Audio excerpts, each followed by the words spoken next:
Hi everybody, welcome back to my channel. কেমন আছো সবাই? আশা করি সবাই খুব ভালো আছো। কিছুদিন আগে তোমাদের সাথে একটা ইনসিডেন্ট শেয়ার করেছিলাম। ভিডিওটা যারা যারা দেখোনি, ডেসক্রিপশানে লিঙ্ক দিয়ে দেবো, দেখে নিই।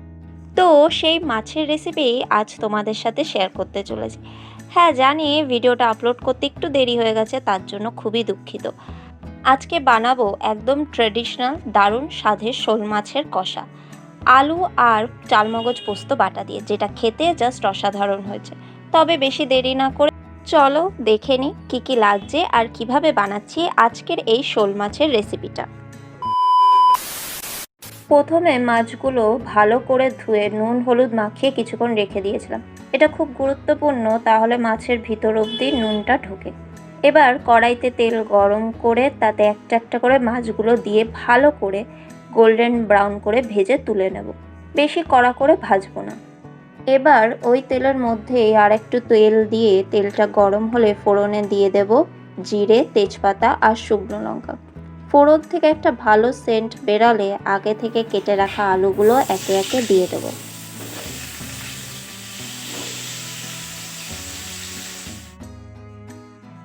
আলুগুলো দিয়ে পরিমাণ মতো নুন আর হলুদ গুঁড়ি দিয়ে ভালো করে হালকা লাল করে ভেজে তুলে নেব।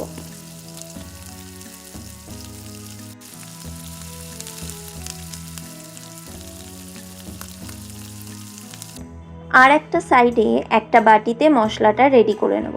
একটা বাটিতে নিয়ে নিলাম ধনে গুঁড়ো, জিরে গুঁড়ো, লঙ্কা গুঁড়ো, হলুদ গুঁড়ো আর একটু নুন, সাথে শিলনোড়ায় বাটা আদা পেস্ট আর একটু জল দিয়ে একটা পেস্ট বানিয়ে নেব। এবার কড়াইতে আবার একটু তেল দিয়ে আগে থেকে কেটে রাখা পেঁয়াজ কুচিগুলো দিয়ে ভালো করে হালকা ব্রাউন করে ভেজে নেব। পেঁয়াজটা হালকা ব্রাউন হয়ে গেলে এতে দিয়ে দেব লঙ্কা। কিছুক্ষণ ভেজে নিয়ে আগে থেকে তৈরি করা মশলাটা অ্যাড করে দেব। মশলাটা দেওয়ার পর একটু সময় নিয়ে কষাতে হবে, যাতে মশলার কাঁচা গন্ধটা চলে যায়। মশলাটা ভালো করে কষানোর পর এবার শিলনোড়ায় বাটা রসুন পেস্টটা দিয়ে দেব। রসুন দিয়ে আরও কিছুক্ষণ কষিয়ে নেব। সামান্য পরিমাণ জল দিয়ে মশলাটাকে ভালোভাবে কষিয়ে নিতে হবে যতক্ষণ না মশলা থেকে তেল ছাড়ে। এবার আসছে আজকের রেসিপির সবচেয়ে স্পেশাল পার্ট। শিলনোড়ায় চালমগজ আর পোস্ত একসাথে বেটে সেই পেস্টটা কষানো মশলাতে দিয়ে দেব।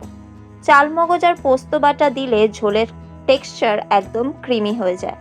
এটা দিয়ে সামান্য পরিমাণ জল দিয়ে দেব আর ভালো করে কষাবো যতক্ষণ না মশলার গা থেকে তেল ছাড়ছে। মশলা কষানো হয়ে গেলে আগে থেকে ভেজে রাখা আলুগুলো দিয়ে দেব। আলু দিয়ে ভালোভাবে মশলার সাথে মিশিয়ে নেব। পরিমাণ মতো জল দেব ঝোলের জন্য।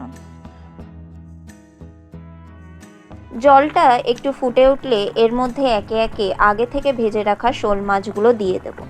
মাছগুলো দিয়ে ভালোভাবে মিশিয়ে নেব। 10 থেকে 15 মিনিটের জন্য লো টু মিডিয়াম ফ্লেমে কুক করে নেব, যাতে মাছের ভিতর অবধি ঝোলের সব ফ্লেভার চলে যায় আর আলুগুলো একদম সফট হয়ে যায়। বাহ, কি সুন্দর একটা গন্ধ বেরিয়েছে। ঝোলের কালারটাও একদম পারফেক্ট এসেছে। নামানোর আগে ওপর থেকে একটু খাঁটি ঘি আর গরম মশলার গুঁড়ো দিয়ে ভালোভাবে মিশিয়ে নেব। রেডি আমাদের আজকের দারুণ রেসিপি শোল মাছের কষা। বাড়িতে নিশ্চয়ই ট্রাই করবে আর আমাকে কমেন্টসে জানাবে কেমন লাগলো। ভিডিওটা ভালো লাগলে একটা লাইক করে দিও আর আমার চ্যানেলটাকে সাবস্ক্রাইব করতে ভুলো না। দেখা হচ্ছে নেক্সট ভিডিওতে। এই ভিডিওটা এখানেই শেষ করছি। সবাই ভালো থেকো, সুস্থ থেকো।